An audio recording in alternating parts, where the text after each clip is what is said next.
নমস্কার, আমি সোমা। আমার আরও একটি নতুন ব্লগে আপনাদেরকে অনেক স্বাগত। কেমন আছেন সবাই? আশা করছি সবাই খুব ভালো আছেন, আর আমরাও ভালো আছি। আজকে মঙ্গলবার আর এখন বাজে সকাল 10টা। তো এখন থেকেই আপনাদেরকে সাথে নিয়ে আমি আমার ব্লগটা শুরু করছি। সকালের কাজগুলো সেরেছি, আর তারপরে টিফিন তো রোজই সকালে করতে হয়। আপনারা তো নিশ্চয়ই জেনেই গেছেন একটু হলেও, যে সকালে আমার হাজব্যান্ড খেয়ে কাজে বেরোয় আর আমার মেয়েও যায় স্কুলে খেয়ে। তো সেই রান্না হয়েছিল, আর তারপরেই তো মেয়েটাকে এখন একটু খাইয়ে দিলাম। ওর তো প্রত্যেক দিনের একই গল্প, আপনারা আমার আগের ভিডিওতেও দেখে থাকবেন যে ওকে একটু রেডি করিয়ে দিতে হয়, নাহলে ঠিক তাড়াতাড়ি পারেও না। আর তাই ওকে খাইয়ে রেডি করিয়ে দিয়ে ও স্কুল চলে যাওয়ার পরে তারপরে আমি এদিকের কাজগুলো সেরে নিচ্ছিলাম। সকালেরও কিছু বাসন পড়েছিল, আবার এই এখন যে টিফিন করেছি তো সেই বাসনও ছিল খানিকটা। তো সেই সবই একসঙ্গে মেজে নিলাম। শাশুড়ি মা বাড়িতে নেই কাল থেকেই, তো কাজগুলো তো সব একা হাতেই সারতে হচ্ছে। উনি থাকলে তবু তো একটু কাজের হেল্প হয়, কিছু কাজ করেও দেয়। আর সকাল থেকে কাজগুলো সারতেই তাই দেরিও হচ্ছে একটু। তার মধ্যে মেয়েটাকেও আবার তো খানিকটা রেডি করিয়ে দিতে হলো। তো এবার কাজটা আমার হাজব্যান্ডকেই সকালে বলেছিলাম যে দেখো, আমি এদিকের কাজগুলো সেরে নিচ্ছি, তুমি পুজোটা অন্তত করে দিয়ে যাও, না হলে তো আমার করতে অনেক বেলা হয়ে যাবে। আর এমনিতেই ও সকালবেলা রোজ একটু পুজোটা করে, তো আজকে বললাম সবটাই তুমি করে দাও। তো যাই হোক, বাসনগুলো ধুয়ে নিয়ে আর তারপরে কিছু জামা কাপড়ও পরেছিল, সেগুলোকেও কাচা ধোয়া করে নিলাম।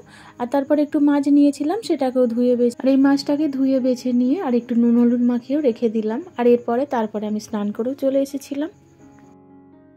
এই মাছটা ছিল পার্শে মাছ, মানে পার্শে মাছেরই একটু বড়। তো মাছটা দেখলাম পেটে ডিম আছে, আর তাই আস্তে আস্তে নুন হলুদটা এইভাবেই মাখিয়ে নিচ্ছিলাম, না হলে ডিমগুলো সব বেরিয়ে যাচ্ছিল। মাছটা পাড়া থেকেই কেনা হয়। যখনই মাছ কিনি খুব কম দিনই বাজারে যাই, কেননা বাজার আমাদের বাড়ি থেকে বেশ অনেকটাই দূরে। তাই জন্য পাড়াতেই সকাল হলেই অনেক মাছ আসে, তো সেখান থেকেই দেখে কিছু মাছ কিনি। আর এই মুহূর্তে আমি স্নান করে এসে আর আমারই একটু টিফিন করছিলাম। রুটি ছিল, তো কি দিয়ে রুটি খাবো, তাই ভাবলাম একটা ডিম ভাজা করে নিই। এই ডিম ভাজা দিয়ে রুটিটা খেয়ে নেবো। এখন যদি কোনো তরকারি কিছু করতে যাই তো দেরিও অনেকটাই হয়ে যাবে, আর ডিম ভাজা তো খুব তাড়াতাড়ি হয়ে যায়, তাই ভাবলাম একটু ডিমটাই চটপট করে ভেজে নিই, তো এটা দিয়েই রুটি খাওয়া হয়ে যাবে। আর আমার ডিম জিনিসটা খুবই বেশ পছন্দের, ওটা দিয়ে যাই কিছুই হোক না কেন খেতে বেশ ভালোই লাগে। আর এই তো টিফিনটা খেয়ে নিয়ে চলে এলাম রান্নার জোগাড় করতে। কাঠেই ভাতটা করে থাকি, আর হাঁড়িতে যেহেতু করি ভাতটা তো কালি তো হয়ে যায়, তাই জন্য প্রত্যেক দিনই মাটি মাখিয়ে নিই একটু সার্পে, আর একটু এই ছাই দিয়ে মাখিয়ে নিলে তাহলে কালিটা খুব সহজেই উঠে যায়। আর না হলে কালি কালি হয়ে থাকলে বিচ্ছিরিও দেখতে লাগে। সার্পে আর ছাই মাখানো থাকলে কালিটা একদমই হাঁড়িতে ধরে না। মানে একটুখানি ছাইটা ভিজিয়ে নেবে, মাজার সময় ছাইটা ভিজিয়ে নিলে আর একটুখানি রগড়ালেই পুরো পরিষ্কার হয়ে যায়। আর দেখতেই তো পাচ্ছে আমার হাঁড়িটায় কিন্তু কোনো রকম কালি লেগে নেই। আমি প্রত্যেক দিনই কিন্তু কাঠেতেই ভাত করি। কাঠে ভাতটা করার একটাই কারণ, একটু গ্যাস বাঁচানোর। যেহেতু অনেকটাই ভাত হয়, আর তাই জন্য কাঠে করলে সুবিধাও হয়। আর গ্যাসে যদি এতটা ভাত করি তো অনেকটাই গ্যাস পড়ে। কাঠটা একবার জেলে দিয়ে ভাতটা বসিয়ে দিলে আর অত কিছু করতে হয় না, মাঝে মাঝে একটু এসে কাঠ ঢুকিয়ে দিলেই হয়। আর তরকারিগুলো করতে গেলে সমানে এখানে বসেই করতে হয়। আর ভাত একবার ফুটে গেলে আর অতটা জালও দিতে হয় না, যেটুকুনি কাঠের আগুন হয়ে যায় সেতেই বসে বসে ভাত হয়ে যায়। আর তাই জন্য এইভাবেই কাঠে ভাতটা করে থাকি। তো ওইদিকে এবার ভাতটা হতে থাক, এদিকে আমি এবার তরকারিগুলোই জোগাড় করে নিই। আনাজটাও কেটে নেবো, নিয়ে তারপরে এবার রান্নাটা বসিয়ে দেবো। লাউটা এনেছিল দুদিন আগেই, আর এরকম কাটাই পড়েছিল। সেদিনকে একটুখানি নিয়ে তরকারি করেছিলাম, আর তারপর থেকে দুদিন ধরে পড়েই আছে। তো ভাবছি শুকিয়ে যাচ্ছে, তো লাউটাই আগে করে নিই। একবার ভেবেছিলাম যে লাউটা দিয়ে চিংড়ি মাছ দিয়ে করব, তো আজকে আর পাড়াতে চিংড়ি মাছ কেউই নিয়ে আসেনি। তো ভাবলাম যাকে নিরামিষই করে নেওয়া যাক, নাহলে আর শুকনো হয়ে গেলে আর খেতে একদমই ভালো লাগবে না। লাউ এমনি জিনিসটা জল জলে ভাব হয়, তো রান্না করতে গেলে প্রচুর জল বেরোয়, তাই জন্য খোলাটা ছাড়িয়ে এইভাবে ধুয়ে নিই, নিয়ে তারপরে কাটি। লাউ থেকে এমনি জল বেরোয় রান্না করতে গেলে, আর যদি একদম ছোট্ট ছোট্ট করে কেটে ধুতে যাই তখন জলটা বেশি টেনে নেয় লাউয়ের মধ্যে, আর রান্না করতে গেলে তখন আর জলটা শোকাতেই চায় না। আর লাউ যদি একটু শুকনো শুকনো তরকারি না হয় তো খেতে সেটা ভালো লাগে না, জল জল থাকলে অত খেতেও ভালো লাগবে না। লাউটা এবারে আমি একটু নুন হলুদ দিয়ে একটু সেদ্ধটা করে নেবো, আর তারপরে লাস্টে ফোড়নটা দিয়ে নেবো। আগেই যদি ফোড়নটা দিয়ে চাপিয়ে নিই তাহলে ফোড়নের স্বাদটা চলে যায়, গন্ধটাও চলে যায়। এরকম করলে খেতে অতটা ভালো লাগে না।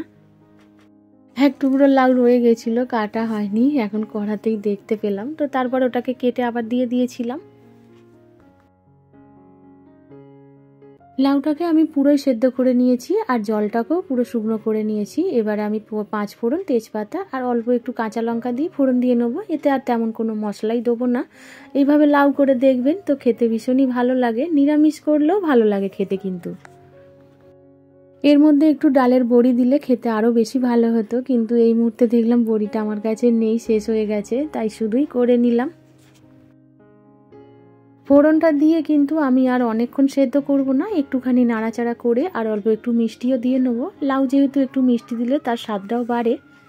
তরকারিতে যখন আমরা ফোড়ন দিই, সেই ফোড়নটা কিন্তু তরকারি নামাবার একটু আগে দিলেই খেতে বেশি ভালো লাগে। তরকারি প্রথম থেকে ফোড়ন দিয়ে তরকারিটা সেদ্ধ করলে কিন্তু ফোড়নের স্বাদটা আর পাওয়াই যায় না। ওদিকে লাউয়ের তরকারিটা নামিয়ে দিয়ে আর মাছটা ভাজা বসিয়ে দিয়ে এখানে মাছের যে মশলাটা দেবো সেটাই একটু করে নিচ্ছি। সর্ষে আর কাঁচা লঙ্কা একটু বেটে নিচ্ছি, যেহেতু পার্শে মাছ, তো সর্ষে কাঁচা লঙ্কা দিয়ে করলেই বেশি ভালো লাগবে। আর আজকের মশলাটা শিলেই করে নিলাম। একটুখানি সর্ষে বাটবো, তো একটুখানি জিনিস মিক্সিতে বাটতে গেলে সবসময় ভালো বাটাও যায় না, আর তাই জন্যই শিলে বেটে নিলাম। আর তাছাড়া শিলে বাটা মশলা খেতেও বেশ স্বাদ লাগে। যখন বাইরের কাজটা করি আর কাজের তাড়াহুড়োটাও যখন একটু বেশি থাকে, তখন ওই মিক্সিতেই মশলাটা করে নিই, শিলে আর করাই হয় না। যখন এমনিতে কাজ তেমন কিছু থাকে না, এই রান্নাটা বসিয়ে দিয়ে মশলাটা শিলে তো করা যেতেই পারে, আর তখন ওই শিলেতেই মশলাটা করে নিই। মাছগুলো ভেজে নিয়ে আর তারপরে একটু ওই তেলেতেই কালো জিরে ফোড়ন দিয়ে নিলাম। আর এদিকে আমি একটু গুঁড়ো লঙ্কা, একটু অল্প জিরে আর একটু হলুদ একসঙ্গে গুলে রেখেছিলাম, সেটা দিয়ে একটুখানি হালকা নেড়ে নিয়ে তারপরে এইটা সর্ষে বাটাটা দিয়ে নিলাম। সর্ষেটা দিয়ে আর আমি কিন্তু বেশি ভাজবো না, অল্প একটু নেড়ে তারপরেই জল ঢেলে দেবো। প্রতিদিনের বলা কথাটা আজকে আবারও বলে নিই। আমার ভিডিওগুলো আপনাদের কেমন লাগছে অবশ্যই একটা কমেন্ট করে জানাবেন। আর আমার ভিডিও যদি আপনাদের কোনো কিছু ভালো লেগে থাকে তাহলে প্লিজ একটা লাইক করে দেবেন। আর আমার চ্যানেলে যদি আপনারা নতুন হয়ে থাকেন, তো আপনারা চাইলেও আমার চ্যানেলটিকে সাবস্ক্রাইব করে আমার এই ছোট্ট পরিবারের একটু পাশেও থাকতে পারেন। আর যারা যারা আমার চ্যানেলটিকে সাবস্ক্রাইব করে ফেলেছেন তাদেরকে অসংখ্য ধন্যবাদ। একটা মধ্যবিত্ত সাধারণ ঘরের গৃহবধূর তাই দৈনন্দিন জীবনটা কিন্তু এইভাবেই কাটে, সকাল থেকে সারাটা দিনই খুবই সাধারণ হয় তার জীবনযাপনটা। আপনাদের কেমন লাগে অবশ্যই কমেন্টে জানাবেন। তাহলে চলুন, আমার আজকের ভিডিওটি এই পর্যন্তই। আজকের ভিডিওটা আমি এখানেই শেষ করে আপনাদের থেকেও বিদায় চেয়ে নিচ্ছি। আবারও দেখা হবে নতুন ব্লগে। সবাই খুব ভালো থাকবেন।